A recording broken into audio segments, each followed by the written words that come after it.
Alors, bonjour, encore une fois, bonjour. Nous allons reprendre ensemble l'étude des concilies généraux de l'Église.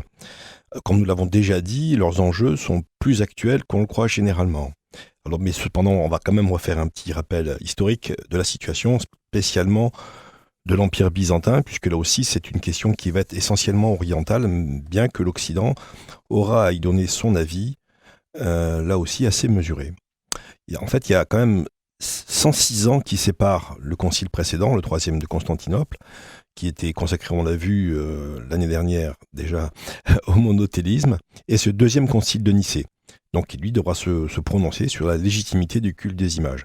Ce fut un siècle en fait fertile en événements politiques et militaires, en événements brusqués, en retournements contrastés, tant à Constantinople que même à Rome, où on a vu à l'arrivée des Lombards, etc., tout un certain nombre de problématiques militaires et politiques qui interfèrent malheureusement avec les enseignements et la diffusion de l'enseignement d'Église. Alors les empereurs comme les patriarches connurent des règnes courts et agités dans toute cette période, mais il faut mettre à part l'empereur Justinien II, qui régna 16 ans en deux périodes, de 685 à 695, et puis de 705 à 711. Pendant cette période, il fut déposé donc à deux reprises, connu des problèmes militaires comme la perte de l'Afrique du Nord au profit des musulmans, qui est une perte qui allait être définitive cette fois-ci, mais aussi des oppositions internes fortes qui entraînèrent donc une répression féroce qui aboutit à deux dépositions et finalement à son exécution.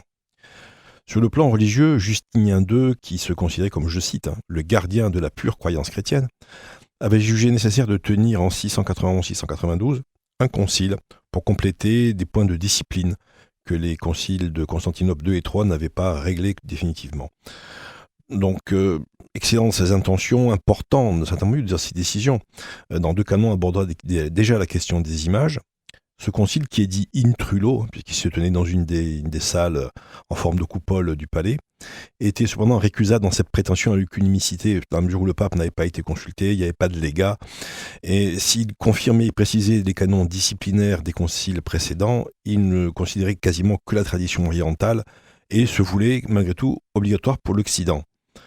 De plus, il érigeait la pentarchie patriarcale, c'est-à-dire le système, vous savez, des 5 patriarches, comme un système qui mettait finalement en doute la prééminence de Rome, en mettant Constantinople quasiment sur le même plan. Le pape, d'ailleurs Sergius Ier, qui était lui-même d'origine orientale, auquel on envoya un exemplaire des canons, et il n'y avait plus qu'en blanc la place sur l'oreille qu'à signer, refusa de le faire. Et donc ce concile n'est pas reconnu pleinement dans l'Église catholique, même encore une fois si les enseignements et les décisions qu'il y a prises sont plutôt correctes. Le reste de la période fut pour l'Empire une suite de succès éphémères et de défaites contre les Slaves dans les Balkans, contre les Arabes au Proche-Orient et dans toute la Méditerranée. Cette période troublée prit fin avec Léon l'Isorien, qui marcha avec son armée sur Constantinople, où il entra le 25 mars 717 pour être couronné à Sainte-Sophie par le patriarche Germain. Aux empereurs éphémères et faibles succédait ainsi Léon III, qui régna 24 ans, suivi de son fils Constantin, qui régnerait 34 ans. Comme on l'a dit, c'est la pratique du culte des images qui devait agiter les différents règnes de la dynastie qui est dite dynastie isorienne, du fait de son surnom de Léon l'Isorien. Il est bon de rappeler la situation sur cette épineuse question à l'époque et comment elle a cheminé dans l'Église. Les chrétiens des premiers temps restaient dans la ligne droite de la prohibition des images de la tradition juive tardive. Pendant cette période où le christianisme s'éloigne peu à peu de l'ancienne alliance, les choses évolueront progressivement. Mais que ce soit Clément de Rome, Ignace d'Antioche ou Barnabé, tous se gardent encore de l'idolâtrie à laquelle ils associent encore les images. La controverse avec les païens polarisa encore davantage les positions de part et d'autre. Ainsi, Saint-Irénée de Lyon ne se montre pas plus favorable à la représentation de Dieu. Il note d'ailleurs dans son exposition et réfutation de la fausse gnose, dans son traité Adversus Aereses, que la secte des Carpocraciens agit comme les païens en vénérant une image du Christ qui était réputée avoir été faite par Pilate lui-même. À la fin du IIe siècle, Clément d'Alexandrie tient encore que Dieu étant esprit, son image ne peut être que spirituelle.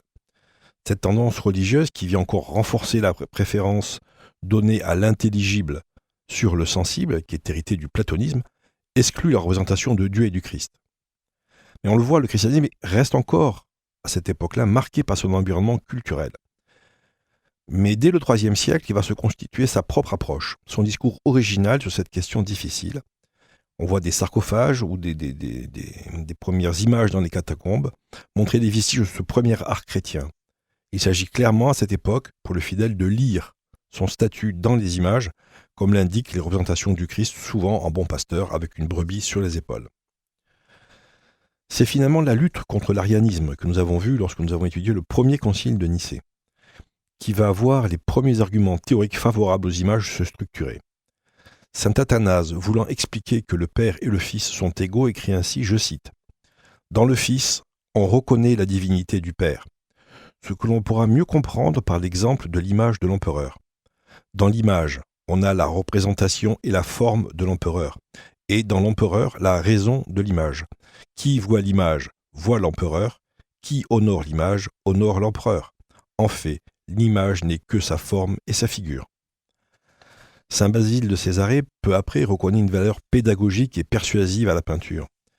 Il disait « Car ce que le récit fait entendre, la peinture le représente et le met silencieusement sous les yeux. » Basile a écrit la phrase qui sera l'argument inusable du parti iconophile. L'honneur rendu, je cite, l'honneur rendu à l'image remonte au prototype. Cette identification de l'image et du modèle est dictée par les paroles mêmes de l'écriture. Le démon ne tente-t-il pas d'atteindre Dieu dans son image, qui est l'homme? À partir du IVe siècle, les images, après leur vocation décorative et illustrative, commencèrent à prolonger, voire à remplacer les reliques auxquelles les fidèles s'adressaient pour demander des grâces. Des images étaient bénies par les saints personnages que l'on venait visiter. Repartir avec une image, c'était garder un peu de présence sensible, maintenir un contact. Les grâces pour lesquelles on demandait à tel stylite de prier, pourquoi ne devrait-on pas demander à son image? Ainsi, l'image de Polémon avait converti une prostituée. L'image de Siméon le stylite patronnait les boutiques de Rome. Il n'y avait pas que l'image fixe de grand format, l'image portative était déjà en usage. En fait, cela s'ancrait dans une pratique fort ancienne depuis l'empire des successeurs d'Alexandre et l'empire romain qui se continuait à Byzance. Le souverain ne pouvant venir en personne envoyait son effigie dans les provinces lointaines. La distance entre l'image et son prototype s'en trouvait ainsi culturellement singulièrement raccourcie. Ce rôle des images grandissant va encore s'accroître avec l'apparition des images dites aescheiropoietes, c'est-à-dire des images non faites de la main d'homme, d'origine réputée surnaturelle. Une des plus célèbres de ce temps, c'est le suaire de Camuliana en Cappadoce, qui après sa découverte est transporté en 574 à Constantinople. Héraclius la portera dans ses mains et la montrera aux troupes qui participaient à la campagne contre les Perses. L'image processionne ensuite dans l'Empire pour recueillir des fonds. Ces différentes images apparaissaient comme porteuses de grâce. Placées sur les portes, elles contribuaient à la défense de la cité. L'image redoutable de la Vierge pure aide Héraclius contre Phocas. Dans les grandes villes comme Alexandrie, Antioche, Césarée, les images sont aussi sur les portes. Le sentiment d'insécurité de l'époque a chargé l'image d'une puissance de laquelle le peuple espère le salut. Les images sont effectivement pleines de puissance agissante, comme le porte à croire la multiplication des récits de miracles. Les images accomplissent aussi des guérisons. Les saints Cyr et Jean demandent par 3 fois au Christ la guérison de celui qui les implore en image, et ils l'obtiennent. L'image de Côme et Damien guérissent un homme atteint d'une maladie de langueur. Une femme se confectionne une potion qu'elle a composée en y mêlant un peu de peinture grattée de l'effigie des saints Cosme et Damien et voit son infirmité disparaître. Toutefois, ces pratiques, des fois proches de la magie, rencontrèrent assez vite des oppositions, spécialement en Occident, où les images étaient avant tout considérées comme des supports pédagogiques en ces temps d'illettrisme répandu. Ainsi, le pape Grégoire juge ce culte inconsidéré, mais il condamne également la destruction que les premiers iconoclastes vont opérer. La peinture est pour lui le livre des ignorants, qui peuvent y voir ce qu'ils doivent suivre. Et lorsque l'évêque Sérénus de Marseille détruit les images de sa cathédrale, le pape lui écrit, je cite, « Que tu aies interdit de les adorer, nous t'en louons pleinement. Que tu les aies brisées, nous t'en réprimandons. Car une chose est d'adorer les peintures, une autre d'apprendre ce que l'on doit adorer en utilisant ce que raconte la peinture. Si quelqu'un veut faire des images, ne l'en empêche absolument pas, mais défend absolument qu'on adore les images. Pour revenir en Orient, en cette deuxième moitié du 7e siècle, les attaques des Juifs contre le culte chrétien des images et l'adoration de la croix étaient très fortes. Elles provoquèrent des réfutations apologétiques dont la plus célèbre est celle de Léonce de Néapolis, qui sera abondamment repris ensuite dans l'argumentaire de saint Jean Damascène. En substance, l'argument principal est qu'il n'est pas question d'adorer des dieux de bois. Les chrétiens n'adorent pas la matière périssable et destructible, mais celui qui a été crucifié sur le bois. La liaison et la différence, le rapport d'assimilation et de distinction entre le représentant et le représenté est clairement affirmé.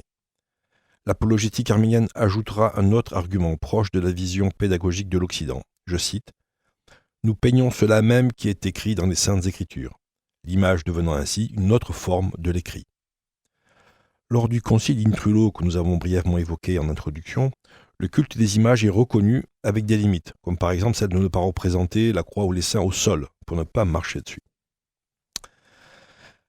Comme nous l'avons évoqué précédemment, l'arrivée sur le trône en 717 de l'empereur Léon III, dit Lysorien, permit le rétablissement de la situation militaire de l'Empire face aux assauts musulmans. Sa politique religieuse fut dans un premier temps dans la continuité de ses prédécesseurs. Mais à partir de 724, la vision de l'empereur évolua peut-être sous l'influence de l'islam, où, en 721, le calife omeyyade Yazid II ordonna une destruction des images dans les églises comme dans les lieux privés de la Syrie chrétienne, mais occupée par l'islam depuis quelques années. Léon III commença de son côté à parler ouvertement de la suppression des images, mais devant les murmures du peuple, il reporta ses projets. Mais en 726, une éruption volcanique importante, à laquelle il donna une interprétation religieuse, l'engagea à lancer sa nouvelle politique. Et ce, malgré l'opposition du pape Grégoire II, qui lui répondit en l'exhortant de ne régler les choses de la foi et de ne pas violer par ses innovations les antiques doctrines de l'Église. Léon passa aux actes. Au début 727, il ordonna l'ordre de détruire l'image du Christ qui se trouvait sur la porte d'airain de son palais. L'image, sans doute une mosaïque, avait été selon la tradition posée par ordre de Constantin. Elle constituait le Christ maître du palais. Elle était familière et vénérée du peuple, notamment des femmes, qui s'en prirent aux hommes envoyés pour la destruction, renversèrent l'échelle sur laquelle était monté le soldat qui fut précipité au sol. Les rebelles furent sévèrement punis, mutilation, fouet, exil, amende, et sur la porte d'airain fut mise une inscription qui justifiait le remplacement de l'image du Christ par la croix. Je cite cette inscription, donc imposée par l'empereur. « Ne tolérant pas que le Christ soit peint comme une forme muette et sans vie, matière sans vie, matière terrestre, si c'est ça, que les Écritures condamnent, non, je suis perdu, excusez-moi, j'ai perdu mon fil, soit prise dans une fin et dans une matière terrestre que les Écritures condamnent. Léon et son fils, le nouveau Constantin, inscrivirent l'image 3 fois bénie de la croix, gloire des croyants, sur les portes des palais. Voilà. Excusez-moi, la citation est un peu hachée. Que ce soit les révoltes populaires ou l'opposition du patriarche, toutes les contestations furent violemment réprimées. En 730, le patriarche fut déposé et Léon III publia un édit qui donnait un caractère légal et officiel à la politique qu'il avait instaurée quelques années plus tôt. Alors, la résistance au plan théologique vint d'une région sortie de la sphère impériale, la Syrie musulmane dont on parlait juste avant. Saint Jean Damascène écrivit 3 discours apologétiques contre ceux qui rejettent les saintes images, qui s'appuyaient sur les écrits des pères. Les principes de la théologie qu'il expose avec clarté serviront de base à toute la réflexion ultérieure. Dans son 2e discours, il condamne sévèrement cette intrusion du pouvoir politique dans la vie de l'Église. Je cite « Ce ne sont pas les rois, mais les prophètes, les pasteurs et les docteurs qui vous ont annoncé la parole. Aux empereurs revient de gouverner l'État avec rectitude. Le gouvernement de l'Église revient aux pasteurs et aux docteurs. Nous t'obéissons, empereur, en ce qui touche les affaires de ce monde, et pour les ordonnances ecclésiastiques, nous avons les pasteurs. » Le saint développe également un discours sur la nature de l'image. Pour lui, l'image comporte une certaine ressemblance qui reproduit l'original de telle manière qu'elle en diffère sous d'autres rapports. La ressemblance établit avec ce prototype une relation stricte. La différence est ce qui complète cette relation qui autrement serait l'identité. Passant à un autre degré, Jean voit l'homme créé à l'image de Dieu et par son nous, son logos et son pneuma en quelque chose image de la Trinité. Image encore, les choses créées, et aussi l'Écriture qui révèle les choses invisibles. On peut faire ici une petite digression, en notant que pour l'islam iconoclaste, l'Écriture est la parole même de Dieu, alors que pour le christianisme, qui reconnaît cette distance entre l'image et le modèle, les Écritures sont inspirées par Dieu, ce qui est profondément différent. Cela affaiblit considérablement la validité de l'expression « religion du livre » que certains donnent aux trois monothéismes, et qui n'a guère de sens. Pour revenir à Saint Jean Damascène, il défend le point de vue que l'image, en conséquence de ce rapport de ressemblance, sert à connaître les choses invisibles. Elle stimule l'œil intérieur à percevoir l'incorporel. L'image matérielle donne une certaine vision incorporelle, qui se perçoit seulement par l'intelligence. C'est ce qui explique que Moïse ait eu à dessiner des chérubins, comme il est indiqué dans l'Écriture. Il va encore plus loin, affirmant que Dieu est le premier auteur des images. Il s'est lui-même présenté sous forme humaine à Jacob, à Moïse, à Isaïe, à Daniel, sans pour autant dévoiler sa nature. Il a montré sa forme et son image. Enfin, concernant le culte lui-même, il distingue entre l'adoration et la vénération, cette dernière étant due qu'à Dieu seul. Alors que lorsqu'il parle des créatures, Jean emploie le mot grec proskisneis, qui signifie vénération. L'honneur ainsi rendu va ainsi à celui que représente l'image. Pour répondre également sur le point de la tradition, il montre que l'usage des images remonte au temps apostolique. Le 1er novembre, le nouveau pape Grégoire III réunit à Rome un concile de 93 évêques italiens, dont il ne reste que la condamnation, je cite. Si quelqu'un, méprisant ceux qui observent fidèlement l'usage de l'antique coutume apostolique de l'Église, s'érige en dévastateur, en destructeur, en profanateur, en blasphémateur contre cette vénération des saintes images, celle de notre Dieu et Seigneur Jésus-Christ et de sa Mère immaculée et glorieuse Marie toujours Vierge, des bienheureux apôtres et de tous les saints, qu'ils soient séparés du corps et du sang de notre Seigneur Jésus-Christ, de l'unité harmonieuse de toute l'Église.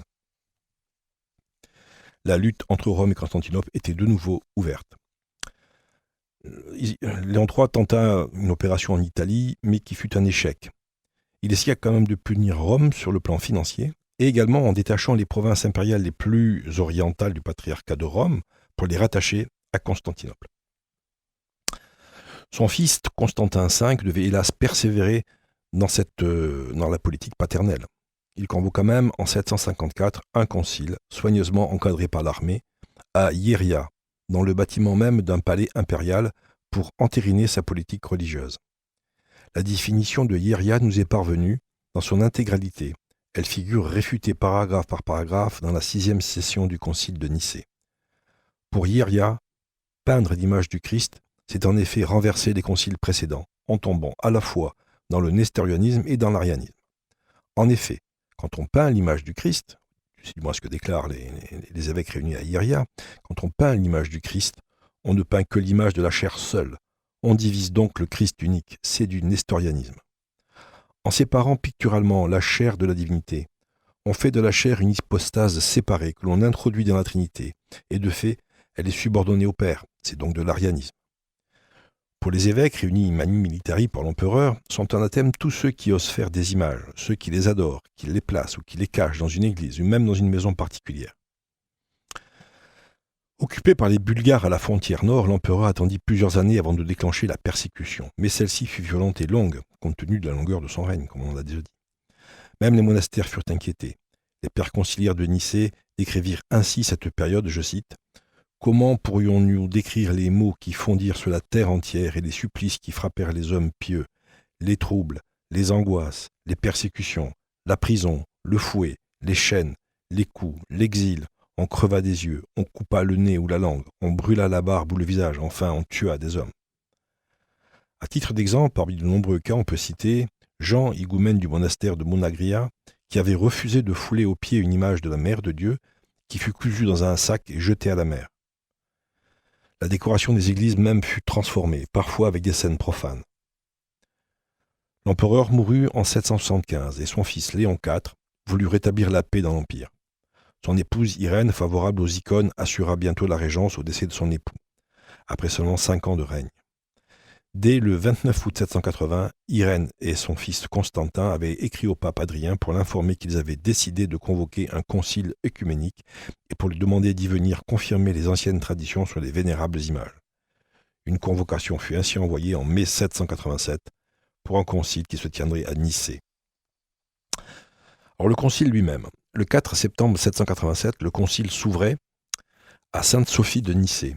Étaient présents les deux légats du pape Adrien, Pierre qui était archiprêtre de Saint-Pierre et Pierre également, moine abbé de Saint-Sabas. Tarasios, patriarche de Constantinople, était également présent, ainsi que les moines Jean et Thomas pour les sièges orientaux qui n'avaient pu envoyer d'autres délégués, et 250 autres évêques. L'esprit général qui présidait alors était la recherche de la paix et de la liberté de parole. Après avoir exprimé leur repentir, ainsi 9 évêques iconomachs réputés furent reconduits dans leur charge en signe d'apaisement. La deuxième session, qui se déroula le 26 septembre, fut dominée par le souci d'agir en pleine communion avec toutes les églises, et d'abord celle de Rome. La lecture de la lettre du pape Adrien aux empereurs Constantin et Irène, dans laquelle le pape exprimait sa joie de leur orthodoxie et rappelait le souvenir et l'exemple, je cite, du seigneur Constantin de pieuse mémoire et de la bienheureuse Hélène, qui avait promulgué la foi orthodoxe et célébré l'Église romaine, votre mère. Les saintes images étaient justifiées par leur utilité catéchétique. Elles étaient réputées avoir permis aux païens de comprendre l'histoire du salut et de quitter l'idolâtrie. Le pape y défend également la pratique des images en s'appuyant sur l'écriture, avec les exemples classiques des chérubins de l'Arche et du serpent d'airain, et également sur les écrits des pères, comme sur la pratique ancestrale des fidèles. Lors de la troisième session, le 28 septembre, les représentants des diocèses d'Orient expriment leur adhésion à l'orientation du concile. La quatrième session allait faire œuvre d'enseignement en exposant ce qui, dans l'écriture et dans la tradition, notamment la tradition non écrite, fondait la doctrine qu'il proclamait. Si la représentation des saints fut facilement admise, le patriarche dut rappeler que tous les saints qui ont mérité de voir les anges les ont vus sous la forme d'hommes, ce qui accréditait la légitimité d'une représentation anthropomorphique. Il fut aussi rappelé que c'est lorsqu'Israël fut tenté d'adorer de faux dieux que Yahvé dit à Moïse de ne pas faire de statue. On passa ensuite à l'analyse descriptive de la tradition. Une importance très grande fut donnée aux traditions non écrites, dans lesquelles la conduite et la pratique des chrétiens à l'égard des images tient une grande place.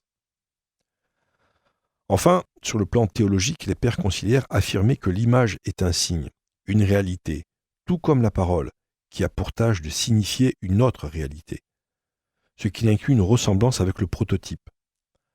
Anastase de Théopolis précisa que de nouveau l'argument que nous avons vu avec saint Jean Damascène de la distinction entre l'adoration et la vénération.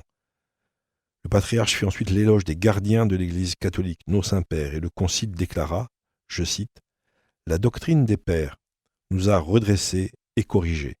Nous avons bu en eux la vérité. Fils d'obéissance, les membres du concile se veulent fidèles en suivant l'antique législation de l'Église. Ils anathématisent la nouveauté introduite par les accusateurs des chrétiens qui brûlent les images et utilisent contre elles les textes de l'Écriture, condamnant les idoles, ce qui les déshonore. » La cinquième session déclare hérétique le concile de Hieria et rappelle que la condamnation fautive des images par ce concile est inspirée des attaques des païens et des juifs. La proposition du faux concile de considérer que la vraie image du Christ était l'Eucharistie est facilement condamnée en citant textuellement les paroles de l'institution. Le Christ n'a pas dit qu'il fallait prendre l'image de son corps, mais bien son corps et son sang. Le concile montrait le lien subtil qui existe entre l'iconoclasme et rejet de la présence réelle. Lien qu'on retrouvera d'ailleurs dans les premiers temps du protestantisme, où on eut également une campagne de destruction des images dans les églises d'Occident, et également cette vision de l'Eucharistie comme image du Christ et non comme présence réelle. En conclusion, le Concile déclare conserver toutes les traditions ecclésiastiques, écrites ou non écrites, parmi lesquelles se trouve la reproduction des images par la peinture. Il définit la restauration de l'usage des images du Christ et de la Vierge, des anges, des saints, dont il redit la fonction de stimulation spirituelle et de commémoration, et distingue la vénération dont elles font l'objet de l'adoration latretique réservée à Dieu. Précisant enfin les formes de pratique du culte que l'on peut rendre aux images, en sang et lumière, il déclare que c'est là une coutume pieuse des anciens, en rappelant de nouveau le rôle médiateur et analogique de l'image. Ces décisions furent entérinées et même défendues contre un synode de l'Église franque par le pape Adrien. Malheureusement, les empereurs suivants instrumentèrent la question des images pour tenter d'asseoir leur domination sur l'Église, Et il fallut encore attendre jusqu'à 843, soit près de 60 ans après le Concile, pour que le culte des images soit définitivement rétabli.